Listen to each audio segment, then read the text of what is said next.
nós descobrimos que pessoas que dormem acompanhada e esse par está satisfeito com a terapia, em especial pela redução do ronco, são muito mais propensos a ter adesão ao tratamento do que aqueles que não dividem o quarto com ninguém.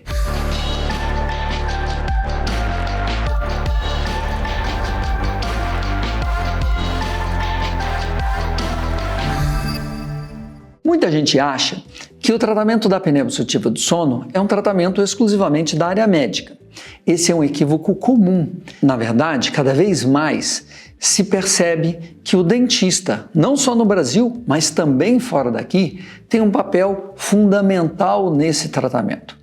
Talvez até, possivelmente, nós tenhamos mais abrangência no tratamento da apneia obstrutiva do sono do que qualquer outra área, simplesmente porque as apneias mais comuns são as leves e moderadas, que sabidamente são tratadas tão bem, ou muitas vezes, segundo algumas evidências, melhor com aparelhos de avanço mandibular do que com o próprio CPAP. Quero convidar você a ficar aqui comigo no vídeo até o final, pois no fim do vídeo eu vou mostrar quais são os passos que esse tratamento deve percorrer para que a gente possa tratar os nossos pacientes. A apneia obstrutiva do sono é um problema comum. Ela afeta 1 de cada 3 adultos. A prevalência é altíssima. Isso significa que se seu primeiro paciente adulto da manhã não tiver apneia, o segundo ou terceiro provavelmente terão. É claro que essa é apenas uma figura de linguagem, mas ela realmente representa o quão prevalente a apneia do sono é. O grande problema da apneia não é a noite mal dormida, o cansaço de manhã ou mesmo o ronco que está presente na maior parte dos casos. 95% dos pacientes que têm apneia roncam e, naturalmente, o ronco é um problema de afastamento afetivo, de conflitos dentro de casa. Embora tudo isso até seja relevante, as principais consequências da apneia do sono, que foram descobertas nos anos 70, a partir da primeira publicação e descrição da apneia do sono, que ocorreu em 73, na Science, com um artigo de 2 professores de Stanford, Christian Guilleminault, William Dement, se viu que a apneia do sono tinha um forte impacto na saúde cardiovascular. Esse impacto, ele se desdobra em diferentes tipos de riscos aumentados. O paciente apneico não tratado, ele aumenta o risco de infarte, ele aumenta o risco de AVC, ele aumenta o risco de hipertensão e, obviamente, essas condições, elas têm desdobramentos profundos na vida do paciente que sofre desse tipo de questão. Assim, ficou óbvio com grande rapidez, já nos anos 70, que o tratamento era fundamental. E o primeiro tratamento a ser concebido para a apneia do sono, fora perder peso e traqueostomias em pacientes, principalmente pediátricos com deformidades faciais, foi a cirurgia de avanço, inicialmente mandibular e depois se viu que precisávamos de avanços maxilomandibulares. O problema é que nem todo mundo pode e nem todo mundo quer operar. Muitos pacientes não podem, ou mesmo aqueles que podem, por vezes, não querem fazer essas cirurgias.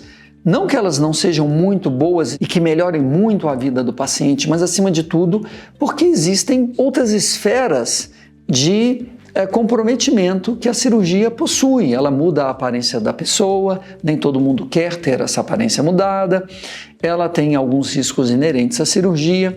Bem, assim, final dos anos 80, surgiram 2 opções sólidas para o tratamento da apneia. A primeira delas foi o CPAP, aquela máscara colocada sobre o nariz ou nariz e a boca e por uma traqueia ligada a um compressor. Ele é um stent pneumático. Ele diminui ou inibe as obstruções da via aérea por meio de uma pressão positiva contínua sobre a via aérea e é uma alternativa muito eficaz. Simultaneamente a isso, foram desenvolvidos os primeiros aparelhos de avanço mandibular.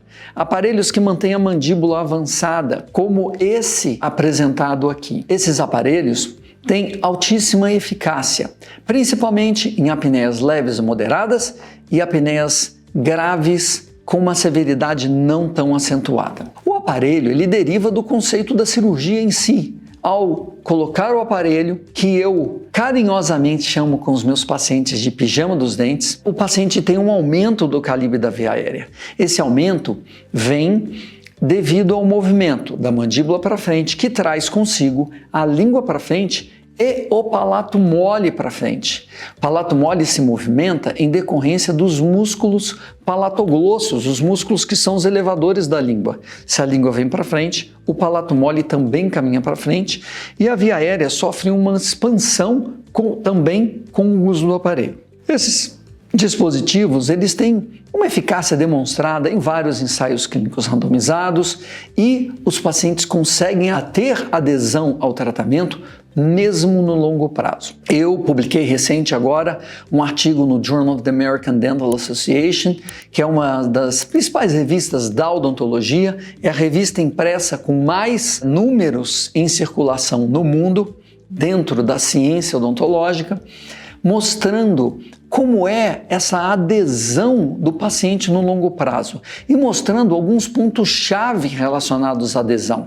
Por exemplo, nós descobrimos que pessoas que dormem acompanhada e esse par está satisfeito com a terapia, em especial pela redução do ronco, são muito mais propensos a ter adesão ao tratamento do que aqueles que não dividem o quarto com ninguém. Esse tipo de informação tem repercussões clínicas e nós precisamos explorar se essa pessoa tem um par e também qual é o nível de satisfação que o par tem em relação ao tratamento, e isso pode motivar algumas ações de nossa parte para intensificar fatores motivadores naquele que não possui esse companheiro ou essa companheira.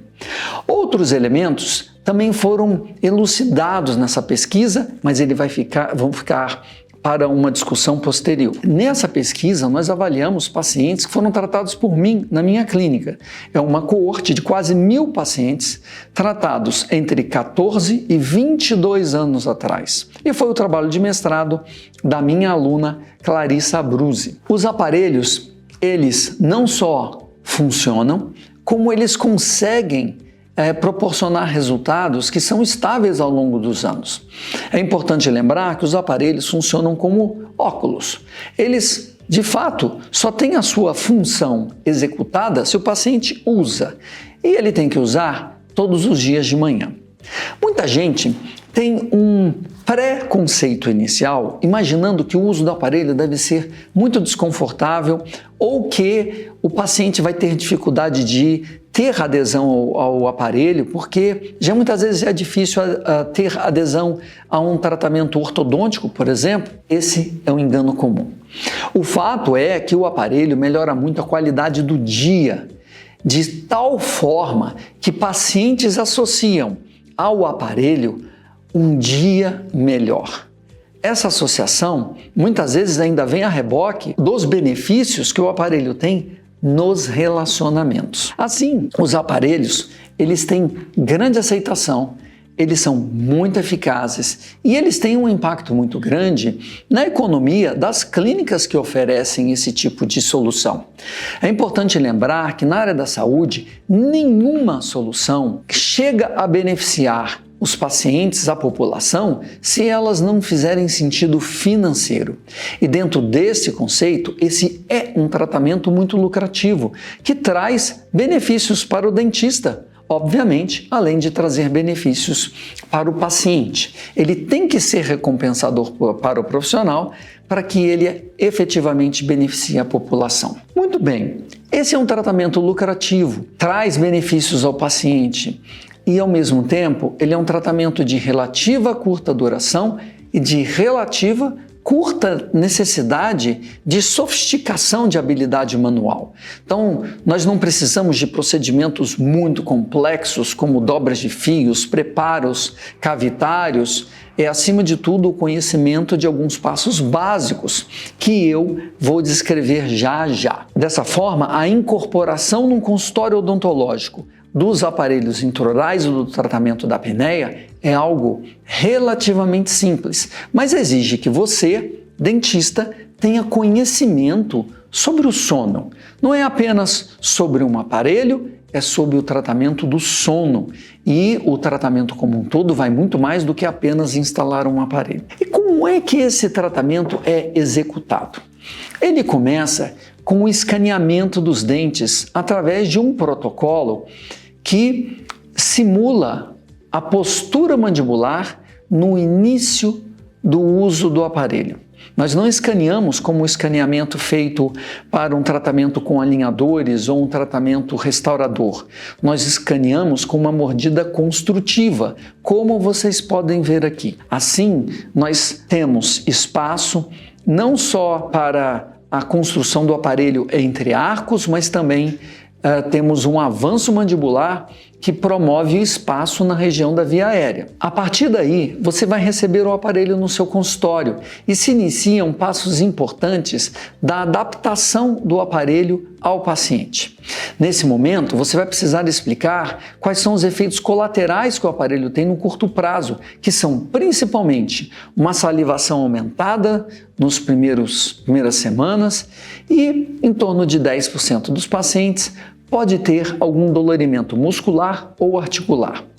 Embora essa seja uma preocupação comum de muitos dentistas, esse dolorimento ele não inibe o uso do aparelho. Nós temos como contornar esse dolorimento, ele vai passar e o paciente vai continuar a se beneficiar do aparelho propriamente dito. No próximo vídeo, eu vou falar sobre como controlar esses efeitos colaterais de dor e vou falar também sobre um outro efeito colateral que está presente na maior parte dos casos, que é a movimentação dentária em decorrência do uso prolongado do aparelho. Será que isso de fato impacta na adesão do paciente? Será que isso importa do ponto de vista clínico? Bem, eu quero convidar você a curtir esse vídeo, seguir esse canal, pois nós vamos compartilhar aqui muitos conteúdos relevantes para você que é cirurgião dentista e que deseja acordar para o mundo do tratamento do sono.